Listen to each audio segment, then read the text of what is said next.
Hello, Heads Up fans. Welcome to another video blog episode of Safety in the Movies.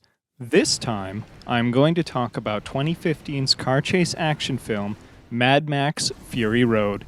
It features a colorful cast of zany characters going about their business in a post-apocalyptic wasteland. And before we go any further, if you're at all squeamish, you might want to reconsider watching this video as it will get a little nasty. Unfortunately, the crazy world that these characters inhabit is one without proper health and safety regulations, and the physical well-being of many characters consequently suffer for it. So let's take a look at how some of their situations could have been improved with some simple safety precautions. We'll have a look at this scene in which Max, one of the film's protagonists, is running away from the film's disposable bad guy lackeys, the War Boys. Max pushes open a door to nowhere that is high above the ground, and there's absolutely no signage anywhere that warns of the extreme drop. Based on Max's reaction here, we can conclude that he is surprised by this. Okay, so with that thought in mind, how can we make this situation safer for our characters? I think we could start by adding a safety barricade.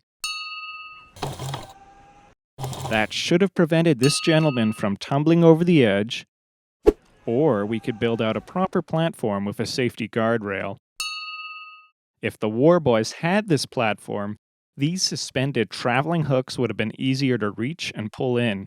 They also wouldn't be putting themselves at undue risk for back and arm muscle strain or losing their balance and falling from a very high height.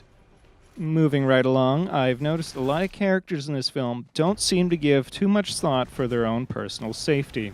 The War Boys frequently ride on the sides of vehicles without any form of harness or safety restraint. Like in this scene here, this person jumps from the tanker to the back of the truck, then clambers over to the side of the cab to relay a message. There's also this character. He's blind, and the guitar he uses shoots fire. At the very least, he's got some safety restraints, so he is doing better than most of the characters in the film, but they don't hold him down that securely. He ends up flailing around like a rag doll later on once things get really moving, even coming quite close to being scraped along some rock edges later in the film.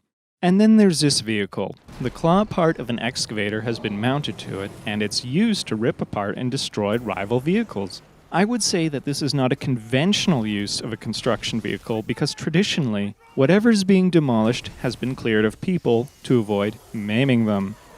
Ultimately, in the brutal world of this film, what's lacking for these characters is a proper safety conversation. There is nothing resembling a classroom in this film, and these characters may simply not know any better because nobody has told them otherwise. So what can we, as an audience, not living in a post-apocalyptic world, take away from Mad Max Fury Road? I think it's that safety is everyone's personal responsibility, and you should look out for each other. If you feel like what you're doing is unsafe and aren't feeling confident about it, don't do it. Further to that, educate yourself about any necessary safety precautions you should take.